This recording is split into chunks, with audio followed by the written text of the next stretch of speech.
Takotsubo Cardiomyopathy, also known as stress cardiomyopathy or broken heart syndrome, is a cardiovascular condition in which extreme stress causes the heart to contract irregularly, leading to dysfunction. With similar symptoms to a heart attack, it can often be misdiagnosed. This video will explain the mechanisms and diagnostics that differentiate Takotsubo from a heart attack and describe the condition for better knowledge and improved diagnosis.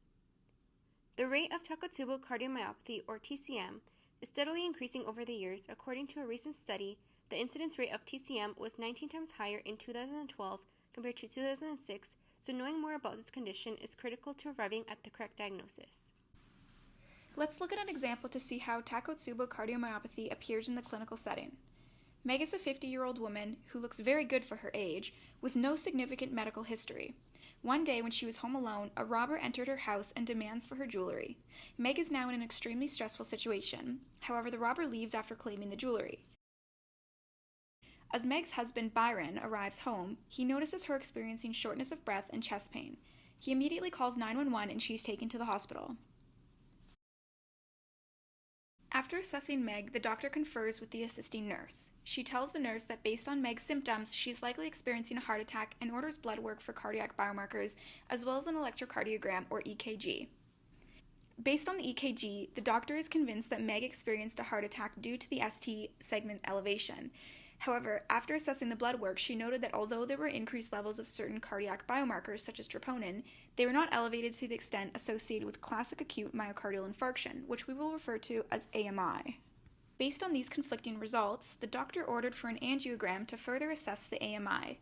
After performing the angiogram, the doctor realizes that there is no major blockage in the arteries, and therefore it cannot be a heart attack. At this point, the nurse mentions that Meg was extremely stressed prior to the cardiac event because her house had just been robbed. The doctor recognizes the traumatic event as an emotional stressor and orders an echocardiogram.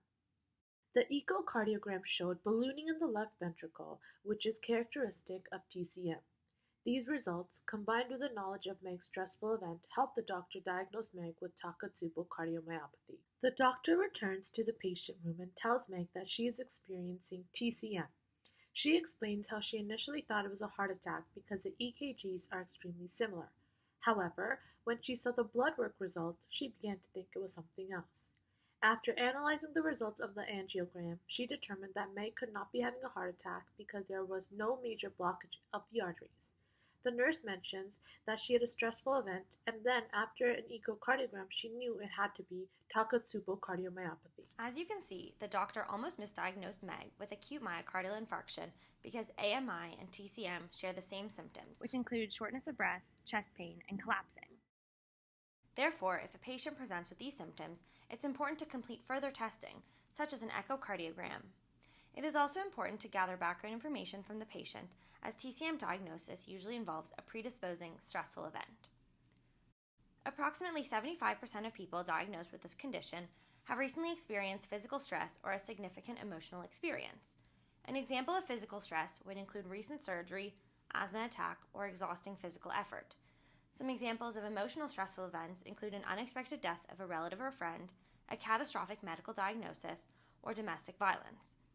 There have also been reports of people experiencing TCM after a happy event, such as a wedding or a new job. It is also possible that some drugs, such as duloxetine, venlafaxine, and levothyroxine, may cause TCM. There are also a variety of risk factors for TCM. 90% of reported cases are women aged 58 to 75. Research suggests that up to 5% of women evaluated for a heart attack actually have this disorder, which has only recently been reported in the United States, and may go largely unrecognized. Additionally, people who have neurological disorders such as seizures or a head injury also have a greater risk of this condition. Individuals with psychiatric disorders, including anxiety or depression, are prone to TCM. Asian and Caucasian populations also have an elevated risk. Unfortunately, the pathophysiological mechanisms associated with TCM remain unclear. There are multiple theories to explain this condition, and the most accepted theory is catecholamine excess due to activation of sympathetic tone. If we look at Meg's echocardiogram again, we observe contractile dysfunction as well as ballooning in the left ventricle asystole. Essentially, catecholamines such as epinephrine and norepinephrine are at extremely high levels, and this overstimulates the beta adrenoreceptors in the heart. This in turn alters the expression of calcium regulatory proteins such as sarcolipin. Sarcolipin regulates cardiac contractility, and in the acute phase of TCM, there is a higher expression of sarcolipin in the ventricles, and consequently, the calcium affinity of SERCA2 is lowered. SERCA2 is an intracellular pump located in the sarcoplasmic reticulum that moves calcium from the cytosol back into the sarcoplasmic reticulum for storage following contraction. When this pump is not working as efficiently, the excess cytoplasmic calcium can result in contractile dysfunction. This mechanism can be seen summarized in this flowchart. In addition, when there is a catecholamine overload, the beta-2 receptor couples with an inhibitory G protein instead of a stimulatory G protein. This results in a negative inotropic effect, which means a weaker force of contraction. The negative inotropic effect is most noticeable in the apex of the left ventricle because the majority of beta-2 adrenoreceptors are present there and thus ballooning will occur. However, TCM is a temporary condition. This is because other pathways, such as the PI3K, AKT pathway, activate anti-apoptotic genes that minimize the overstimulation by catecholamines. This helps to normalize the epinephrine levels and also the beta-2 adrenoreceptor couples with its normal stimulatory G protein. When this happens, cardiomyocyte contractile function returns to normal.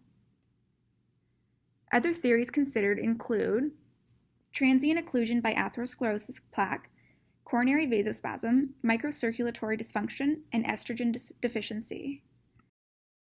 Several complications have also been associated with TCM, and most of them occur during the acute phase of this condition. However, since TCM is reversible and the damage is not permanent, late complications are rare. Regardless, the complication rate is about 19% and the mortality rate is 1 to 3%. The complications include pneumonia, ventricular arrhythmia, left ventricular failure with or without pulmonary edema, respiratory failure, cardiac rupture, cardiogenic shock, thrombus formation, and mitral regurgitation from systole anterior edema. Most cases of TCM have a good prognosis without complications and can be managed with follow-up.